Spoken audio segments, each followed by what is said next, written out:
வாங்க இன்றைக்கி பாசிப்பருப்பு பாயாசம் எப்படி செய்யலான்னு பார்க்கலாம். 1 கப் பாசிப்பருப்பு எடுத்துக்கிட்டேன்.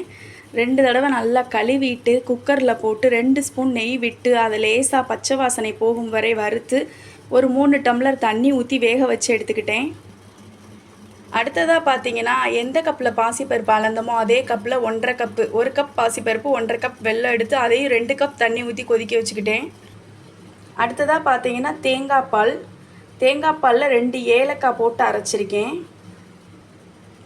அடுத்ததாக பார்த்தீங்கன்னா முந்திரி, தேங்காய் இது வந்து நெய்யில் பொரித்து கடைசியாக போடுறதுக்கு டேஸ்ட்டு நல்லாயிருக்கும். அடுத்ததாக வந்து இப்போது வெல்லம் காய்ச்சி வச்சுருக்கோம்ல அதை ஊற்ற போகிறேன்.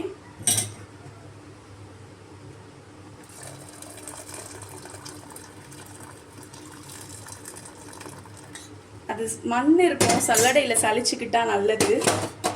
அடுத்ததாக இப்போ தேங்காய் பால் ஊற்ற போகிறேன். நான் வந்து ஏலக்காவையும் சேர்த்து அரைச்சி வச்சுருப்பேன், ஏன்னா அது முழுசாக இருந்தால் சில ஆளுகளுக்கு பிடிக்காது.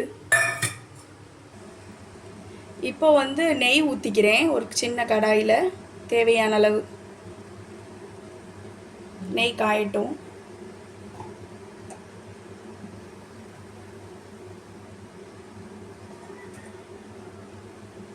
அடுத்ததாக வந்து நம்ம வச்சுருக்க தேங்காயும் முந்திரி பருப்பும் போட போகிறேன்.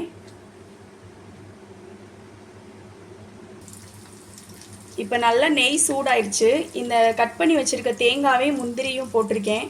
அந்த பக்கம் நம்ம வந்து வெல்லம் ஊற்றி வச்சுருக்கோம்ல, அந்த தேங்காய் பால் ஊற்றின வெல்லம், பாசிப்பருப்பு எல்லாம் கொதிக்குது. சிம்பிளே தான் வச்சுருக்கணும், இல்லைன்னா பொங்கிடும். அது கொஞ்சம் தண்ணி வத்துறதுக்காக. அந்த வெல்லம் தேங்காய் பால்லாம் கொஞ்சம் தண்ணி வந்து அதிகமாக இருக்குது. வேணும்னா இப்படியே வச்சுக்கலாம், கொஞ்ச நேரத்தில் கட்டியாகவும் ஆயிரும். எங்களுக்கு வந்து தண்ணியாக இருந்தால் பிடிக்காது. இப்போ வந்து நான் கொஞ்சம் சால்ட்டு போட போகிறேன். இதில் டேஸ்ட்டு நல்லாயிருக்கும். கொஞ்சம் சால்ட்டு போட்டுக்கிட்டால் டேஸ்ட்டு நல்லாயிருக்கும்.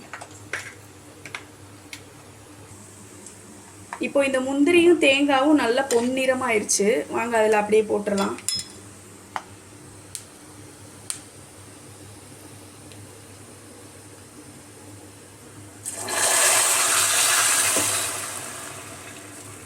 இதுதான் டேஸ்ட்டே.